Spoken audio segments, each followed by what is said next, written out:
네, 한 주간의 정치권 주요 이슈 짚어보겠습니다. 강성필 민주당 부대변인, 이준우 국민의 미디어 대변인 나오셨습니다. 어서 오세요. 안녕하세요.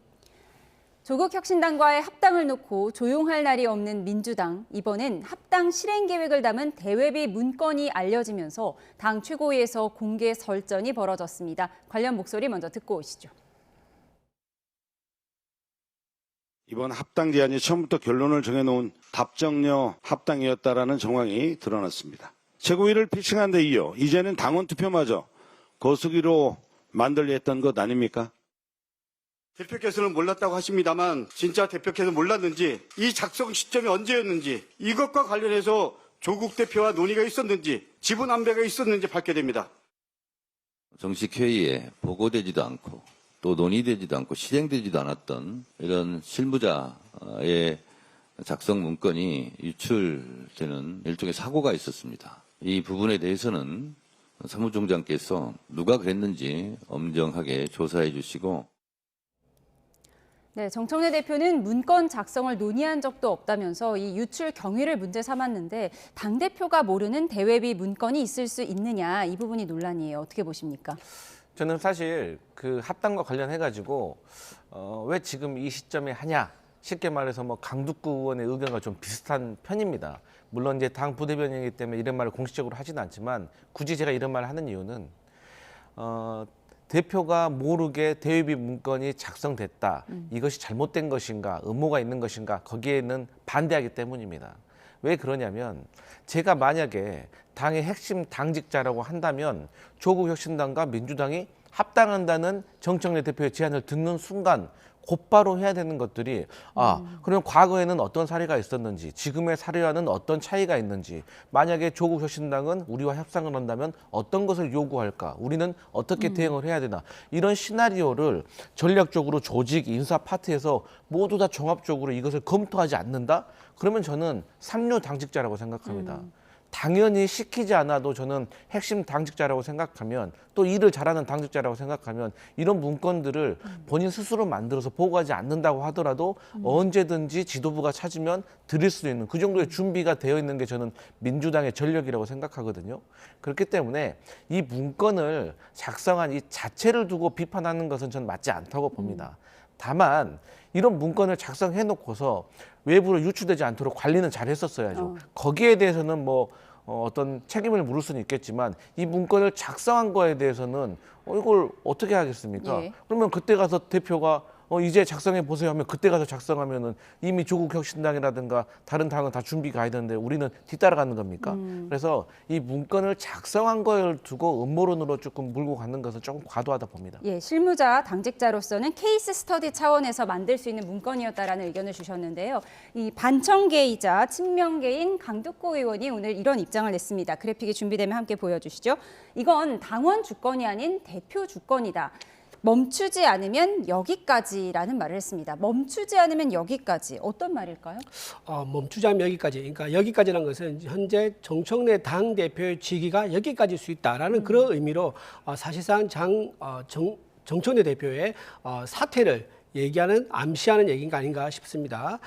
방금 저 보고서에 대해서 밑에 직원들이 실무적 차원에서 했다고 그랬는데 제가 보기에 굉장히 좀 어설픈 설명이다라고 느껴집니다. 왜냐하면요, 저 보고서의 분량이 총 7페이지입니다. 예. 7페이지가 되는 분량이면요, 저거를 만약에 한 장짜리 아주 콤팩트한 메모 수준이라 그러면 방금 말씀하신 것처럼 간단한 미리 준비하기 위한 페이퍼라 할 수 있지만 7장 분량이면요, 과거에 합당 관련 작업을 해봤던 직원들이 참여를 해서 쓴 보고서다. 그리고 상당히 엘리트 당 사무처 직원이 참여해서 국자급에서 저 보고서를 작성했다라고 보는 게 타당합니다. 왜냐하면 여기서 보면요, 2월 말 3월 초에 합당 신고한다는 것도 얘기가 나오고 당명은 그대로 간다. 조국 혁신당에 대해서는 공동 당대표가 아닌 최고위원 한 자리를 준다. 그리고 4월에 후보자 검증, 그다음에 경선하고 5월 8일에 공천을 확정한다까지 아주 구체적으로 디테일하게 나왔거든요. 보고서거든요. 이거는 그냥 단순히 앞으로 일어날 일에 대해서 대비한 차원이 러프한 보고서가 아니라 실제로 이렇게 할 경우를 대비해서 미리 작성을 하고 이러한 지시는 당 대표가 아니면 사실상 할 수 없다. 왜냐하면 이거는요 상당한 사람과 시간이 들어가는 보고서거든요. 그렇기 때문에 자기들끼리 윗선의 지시 없이 그냥 만든 보고서일 리는 없다.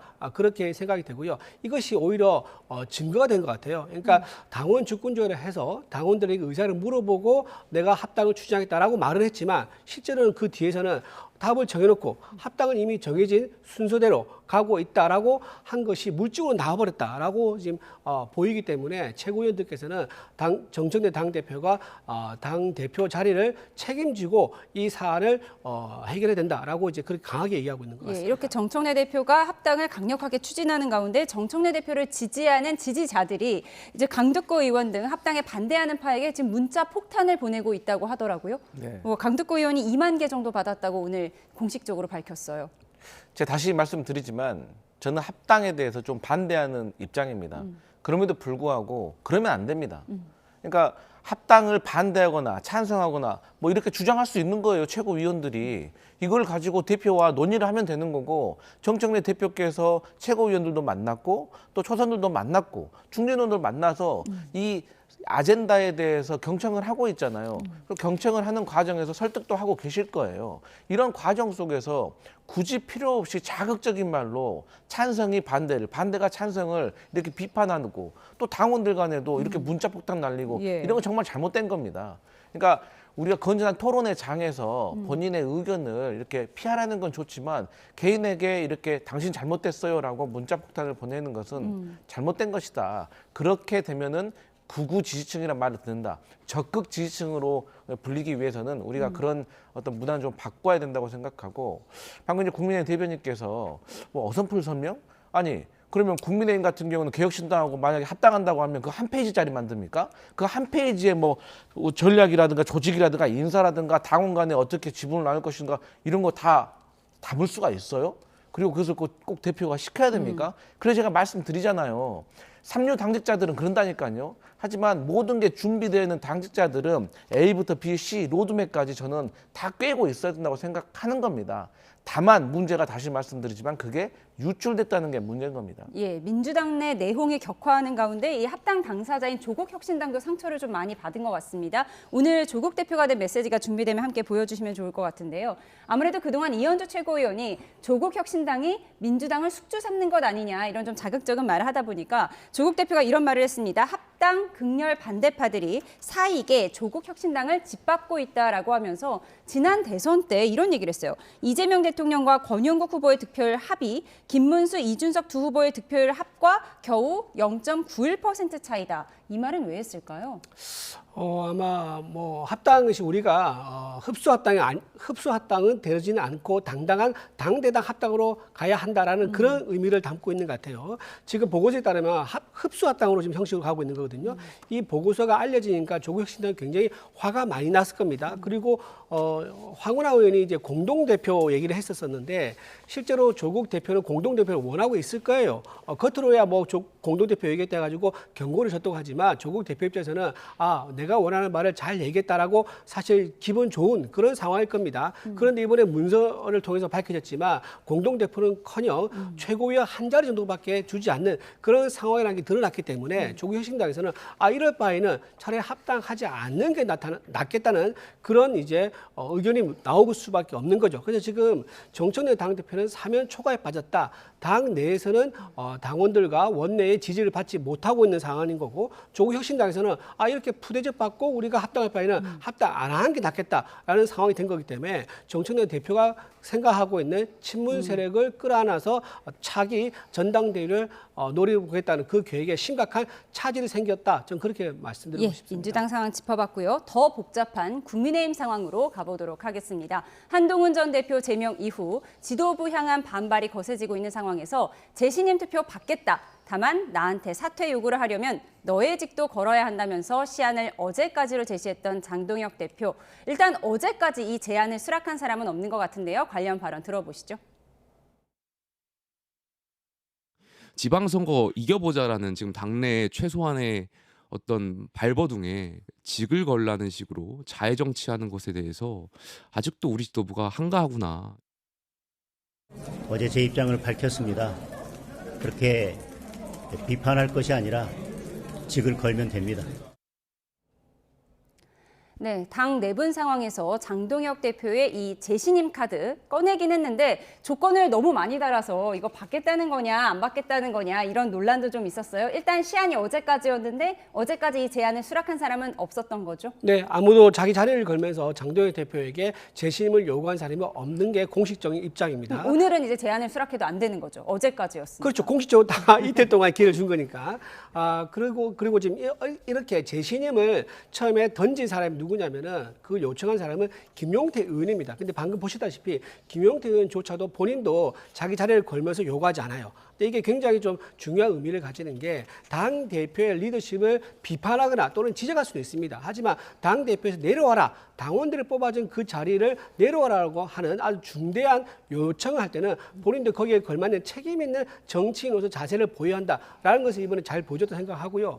이것이 선례가 되어야 되는 이유가 뭐냐면은 앞으로 이런 식으로 선례가 만들어지지 않으면은 다음부터 하나하나 당 대표에 대한 어떤 반대기는 있을 때마다 그때마다 사퇴하라, 재신임하라라는 요구가 계속 빗받칠 수 있는 거거든요. 이렇게 가볍게 당 대표의 자리를 거는 또는 사퇴하라는 그런 얘기가 나오게 되면 당이 제대로 굴러갈 수가 없지 않겠습니까? 그래서 이번 기회에 선례를 잘 만들어서 정말 중차대한 사안에 대해서만 당 대표에게 자리를 거는 요청을 할 수 있는 그런 선례를 잘 만들었다 말씀드리고 싶고요. 지금 장동혁 대표는요 결계가 어느 때보다 아주 충만해 있습니다. 지난번 필리버스터도 대한민국 헌정사 처음으로 최고 기록을 세웠었지요. 단식도 생단식을 해가지고 목숨을 정말 위태로운 그런 상황까지 갔던 상황이고요. 그 결과 지금 당원들의 결집도가 어느 때보다 높은 상황이고 당원 가입자 수도 110만을 넘어가고 있는 상황입니다. 이런 상황이기 때문에 장동혁 대표의 리더십이 어느 때보다도 지금 가장 공고한 이런 상황인데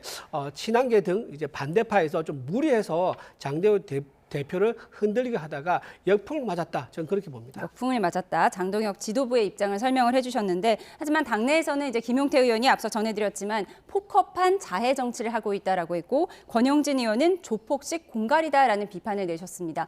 이 당내 수습이 될까요? 저는 수습이 안 된다고 봅니다. 그렇기 때문에 저는 아주 오래전부터 한동훈 전 대표와 그 친한계 분들이 좀 물러나야 된다고 말씀을 드린 거예요. 그러니까 친한동계가 뭐 잘못하고 장동계가 잘했기 때문에 물러나라는 게 아니라 어찌 됐든지 간에 장동혁 대표가 선출된 당 대표이고 이 세력과 세력 간의 다툼에서 한쪽이 물러나지 않으면 이게 결국에 누구도 양보하지 않고 결국 국민들이나 당원이나 지지자들이 봤을 때는 아유 저 사람들 야당으로서 역할도 제대로 못하고 집안 싸움만 하는구나 이렇게 안 좋게 볼 거거든요. 그렇게 정치가 하향 평준화되면 저희 민주당도 사실 좋은 영향을 받지 못해요. 야당이 제대로 된 지적을 하고 합리적인 대안을 냈을 때 우리도 같이 고민하고 그것을 또 받기도 하고 그러면서 국민께 사랑을 받을 수 있는데 지금 야당의 꼴이 저게 정상입니까? 그렇기 때문에 저는 장동혁 대표 체제를 어쨌든 죽이 되든 밥이 되든 그냥 좀 내버려 두는 것이 지금 야당의 상황을 좀 정리하는 것이 낫지 않을까 생각을 하고 근데 좀 잘못된 거 지적은 하나 하긴 해야 될 것 같아요. 이 국민의힘은 이 공직에 대해서 개인 사유물로 생각하는 것 같아요. 이 원조가 오세훈 시장이죠. 뭐 무상급식 관련해가지고 직 걸어버리고 한동훈 전 대표도 법무부 장관 시절 뭐 걸핏하면 민주당 의원들한테 나는 직을 건다고 당신은 먹을 거냐고 하더니 이제 장동혁 대표도 본인들의 어떤 본인을 선출해준 당원이나 지지자 국민들에게 물어보지도 않고 마음대로 막 거는 거예요. 오세훈 시장은 그때 아픈 기억이 있어서 이번에는 이제 직의 무게감을 생각한다고 답을 했어요. 네, 어쨌든 그게 뉴 노멀의 전통이 된 것 같은데 사실 또 이 김용태 의원도 그렇습니다. 김용태 의원이 장동혁 지도부에 더 지적하는 바는 저도 취지도 이해하고 동감하는 바가 큽니다. 하지만 그 방식도 잘못됐어요. 아니 당대표에게 선출이 됐는데 재신임을 요구하는 것은 어떤 기준인 거죠? 뭐 당의 지지율이 뭐 10%이라도 떨어진 겁니까? 그거 당원 당규에 있는 거예요? 그러니까 지적을 할 때는 차라리 뭐 사퇴하라고 하든지 해야지 뭐 뜬금없이 재신임을 물으니까 이러한 어떤 갈등만 더 커지는 것 같다. 예, 야당의 모양이 정상이 아니다 이런 비판을 하셨는데 지금 민주당에서 최근에 입장을 하나 냈습니다. 구구 성향 유튜버인 고성국 씨 언행이 국민의힘에 영향을 주고 있다. 이례적으로 브리핑까지 했단 말이에요. 어떤 의미죠? 이제 그 장동혁 대표께서 뭐 당의 리더십을 뭐 우리 대변인께서 말씀하시지만 세웠다고 하시잖아요. 그래서 이제는 뭐 외연을 좀 확장하겠다, 중도로 이런 말씀하시는데 최근에 고성국 씨가 전두환 전 대통령이 민주화를 거의 피 흘리지 않고 이뤄낸 사람이다. 그래서 뭐 국민의힘 최고위 그 회의실에 사진을 걸어야 된다. 뭐 이런 그 말도 안 되는 소리를 하고 있잖아요. 근데 지금도 호남에서 광주에서는 그 5.18 어떤 직접 피해자들이 있어요. 배우자를 잃고 아버지를 잃은 이런 유가족들이 있는데 어떻게 그런 사람들이 생존해 있는 가운데 국민의힘에서 영향력을 줄 수 있는 저 당원이라는 사람이 저런 말을 할 수가 있습니까? 그러면 정동혁 대표가 정말로 한 달에 한 번씩 호남 간다, 광주 가겠다 말만 하지 말고 안 와도 되니까 저런 사람이나 제명을 하라 이거예요. 그래서 역사적으로 사법적으로 평가가 끝난 일에 대해서는 좀 제대로 된 좀 어떤 가치관을 정립하는 것이 저는 장동혁 대표가 당 대표로서 해야 될 일이다라고 봅니다. 예, 말씀하신 이 부분에 대해서 이 친한계 배현진 의원이 위원장으로 있는 서울시당 위원회에서 지금 이 징계 절차에 고성국 씨에 대한 징계 절차에 착수를 했는데 또 동시에 국민의힘 중앙윤리위에서는 배현진 의원에 대한 징계를 지금 심사하고 있다 이렇게 전해지고 있거든요. 그래서 맞불 징계 아니냐 이런 얘기가 나오는데요. 이 부분 설명이 좀 필요할 것 같아요. 맞불 징계가 아니라 실제 일어난 사안에 대해서 윤리위에 제소할 만한 사안이니까 들어간 거지. 이거를 윤리위에 제소할 사안이 아닌데 억지로 뭐 균형을 맞추기 위해서 집어넣은 것처럼 그런 거는 사실 아니다 말씀을 드립니다. 고성구 씨가 얘기한 부분은요. 개인이 일반 개인의 의견으로서 얘기를 할 수 있는 거죠. 왜냐하면 민주당도 마찬가지입니다. 민주당 같은 경우도 김어준 씨가 연편도 해전 관련해서 어떻게 얘기합니까? 과거에 음모론을 참 많이 얘기했습니다. 뭐 미군이 관련돼 있다는 얘기도 했었고요. 세월호 사건 같은 경우도 국정원이 관련돼 있다는 얘기도 하면서 참 황당한 음모를 얘기 많이 했었죠. 그런데 그게 민주당의 공식 민주당의 의견입니까? 정당 의견 아니죠. 민주당 측에 있는 개인이 자기 생각을 자유롭게 얘기한 거 아니겠습니까? 고성국 씨도 마찬가지로 생각합니다. 그분이 당직을 맡고 있는 경우도 아니고요. 또 당에서 어떤 위치에 있는 것도 아니기 때문에 개인적으로 자유롭게 의견을 얘기할 수 있다. 그리고 동조하는 사람도 있을 수 있고 반대하는 사람도 얼마든지 있을 수 있다라고 일단 말씀을 드립니다. 그리고 배현진 의원 같은 경우는요. 본인이 지금 조금 이제 심각한 사안이 있는 것 같아요. 왜냐하면 지난 1월 27일인가요? 그때 서울시당 전체 당협위원장의 공동된 의견이라면서 이름을 다 올려가지고 입장을 냈는데 알고 보니까 거기에 나는 동의하지 않았다라고 해서 억지로 이름이 올라간 사람이 있다는 겁니다. 그래서 그 사람이 항의를 할 만하죠. 나에게 동의를 받지 않고 공동성명서를 냈다 그러면은 서울시당 위원장으로서의 사적으로 권한을 남용한 거 아니냐라고 지적을 할 수 있는 부분이기 때문에 이 부분 만약에 그게 사실이라 그러면요 이거는 윤리위에 가서 정말 심판을 받을 만합니다. 근데 다만 한 가지 이제 조금 우려스러운 부분은 배현진 의원이 친한계라고 지금 분류되는 대표적인 인물입니다. 그러니까 이것을 정상적으로 윤리위에서 심사해가지고 문제가 있다라고 징계 결정이 나오더라도 이게 거꾸로 친한계이기 때문에 이렇게 징계한 거 아니냐라는 그런 공격의 빌미가 있을 수 있기 때문에 오히려 그게 좀 오히려 난감한 상황인 거지. 배현진 의원이 지금 제소된 그 사안 자체는요 충분히 윤리위에서 심판을 해가지고 징계가 나올 수 있는 사안은 되는 걸로 보입니다. 예, 지도부 입장을 설명해 주셨고 사실 윤리위 제소라는 건 일단 뭐 쉽게 말해서 고소고발된 그 정도 단계인 거니까 이제 팩트는 이제 확인해 봐야 될 것 같고요. 그런가 하면 한동훈 전 대표가 내일 토크 콘서트를 열거든요. 여기서 이제 향후에 뭐 재보궐선거에 나간다거나 이런 입장을 밝힐 수가 있을까요? 어떤 입장이 나올 거라고 보십니까?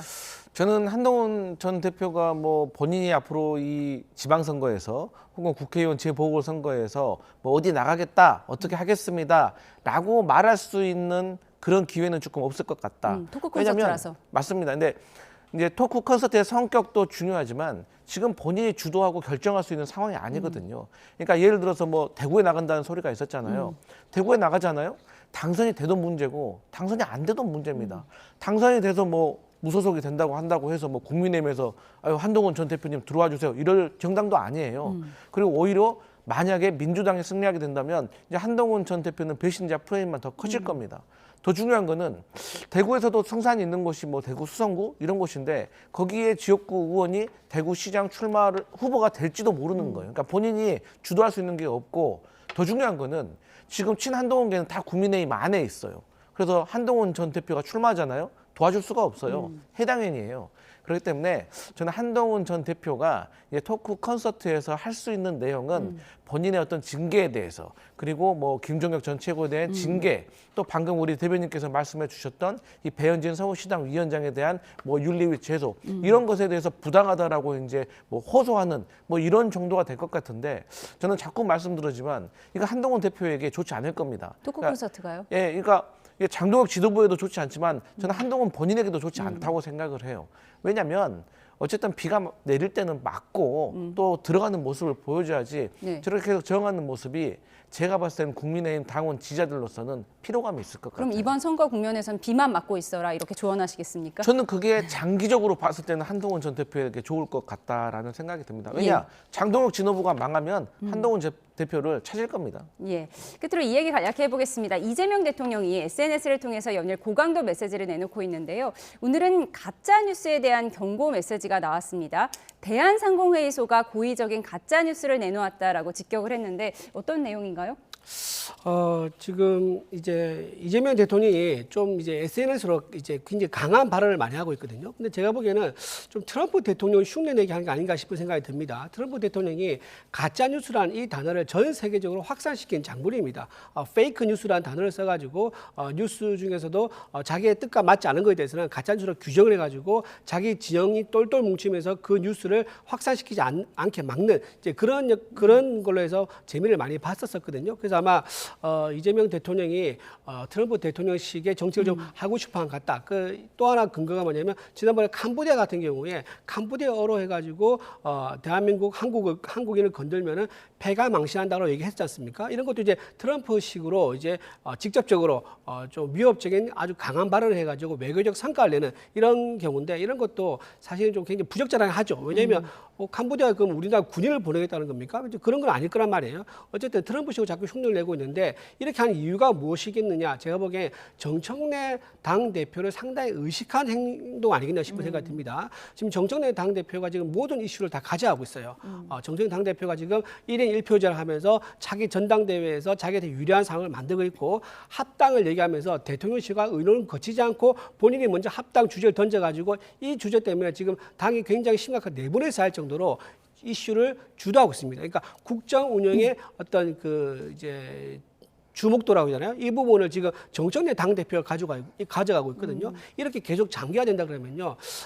이재명 대통령 입장에서는 국정 운영의 책임자는 난데 정청래 대표가 나보다 더 뉴스에 많이 나오는 상황 예. 이것이 다음 전당대회 때는 불리하게 작용할 수 있는 거예요. 그래서 그걸 조기에 막기 위해서 이 나라를 운영하고 있는 최고 정치 지도자는 나라는 것을 강하게 각인시키기 위해서 SNS로 직접 국민들에게 소통하고 메시지를 내는 강한 이제 메시지 전략을 쓰는 게 아닌가 생각합니다. 예, 대통령이 오늘 낸 메시지는 이런 겁니다. 대한상공회의소에서 상속세 부담 때문에 자산가 유출이 우리나라가 세계 4위다 이런 보도 자료를 냈더니 이것이 가짜 뉴스다라고 비판을 했고 대한상공회의소가 사과문까지 게재한 이런 상황입니다. 그런데 대통령의 연일에는 이런 SNS 메시지가 정청래 대표를 의식해서 그런 거다라는 개인 의견을 주셨는데요. 반박하시겠습니까?